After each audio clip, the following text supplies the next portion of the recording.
Imaginem a seguinte situação.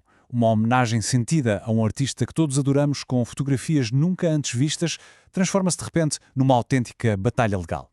Esta história levanta uma questão que, para qualquer fotógrafo, é um verdadeiro pesadelo.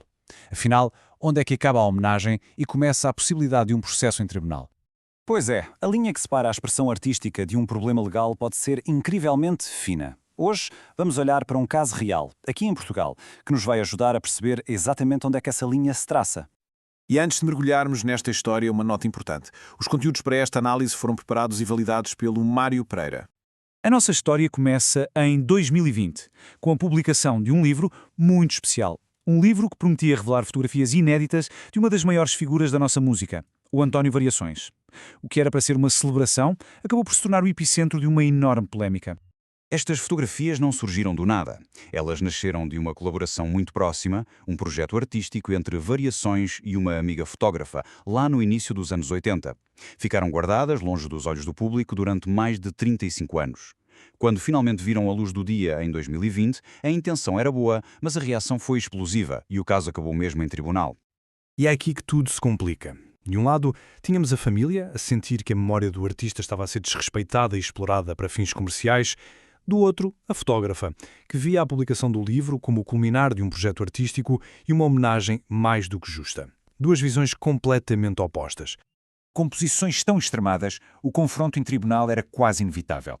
A família não perdeu tempo. Avançou com um processo judicial para tentar travar a circulação do livro. E assim começou uma complexa batalha legal. E em tribunal os argumentos eram, diametralmente opostos. A família defendia que as fotos ofendiam a honra de Variações, que eram privadas, e que tudo não passava de exploração comercial. Já a defesa argumentava que era uma homenagem que fazia parte de um projeto artístico que o próprio Variações queria e que o seu propósito era, acima de tudo, cultural. A posição da família era muito clara e, claro, muito emocional.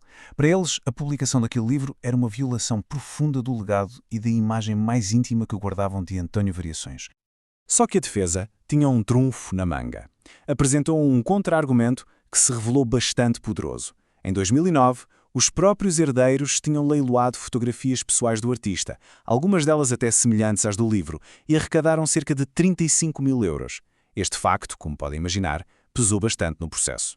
Bem, vamos agora deixar os argumentos mais emocionais de lado e olhar para aquilo que realmente importa em tribunal, a lei.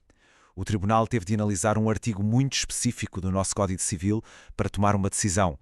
O princípio base do artigo 79 parece bastante direto, não é? A imagem de alguém não pode ser usada sem consentimento e depois da morte, esse direito de consentimento passa para a família. Parece simples, mas a lei, claro, tem as suas nuances. É que a própria lei prevê exceções.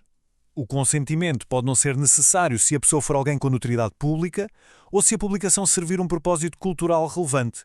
Contudo, há aqui uma ressalva importantíssima. Mesmo com estas exceções, a publicação é proibida se ofender a honra da pessoa. E esta era a grande questão. Estas fotos ofendiam ou não a honra de Variações? E chegamos então ao momento do verdito, o clímax desta história. Mas tão ou mais importante do que saber quem ganhou é perceber o raciocínio do tribunal, o porquê da decisão.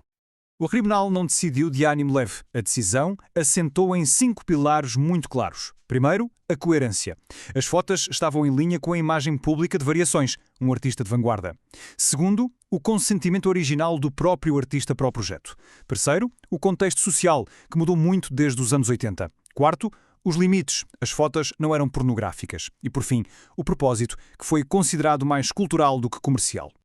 E aqui está talvez o ponto mais decisivo de todos. O tribunal fez uma distinção fundamental entre o Variações da esfera privada, familiar, e o Variações artista, a figura pública, e decidiu que a lei deveria proteger o legado artístico que ele próprio construiu para o mundo.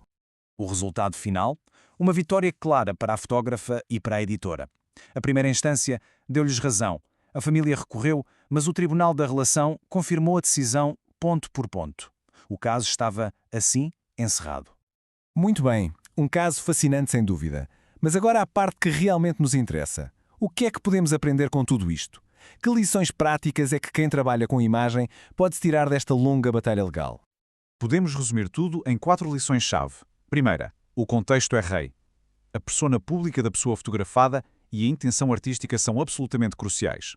Segunda, o propósito da obra conta, e muito. Se for cultural, tem mais peso. Terceira, há limites que não devem ser cruzados, nomeadamente o desrespeito pela honra. E quarta, o que está em jogo é o legado artístico completo, não apenas uma visão parcelar ou privada. No fundo, tudo se resume a uma ideia central. A liberdade de criar é fundamental, mas tem de caminhar lado a lado com o conhecimento da lei que a protege. Por isso, o lema é este: fotografe com liberdade, proteja-se com conhecimento. Este caso é um excelente ponto de partida para a conversa. Que outras dúvidas ou questões legais é que o vosso trabalho como fotógrafos levanta? Partilhem as vossas reflexões aqui nos comentários. Sugiram temas que gostariam de ver analisados. Vamos continuar esta conversa que é tão importante para todos nós.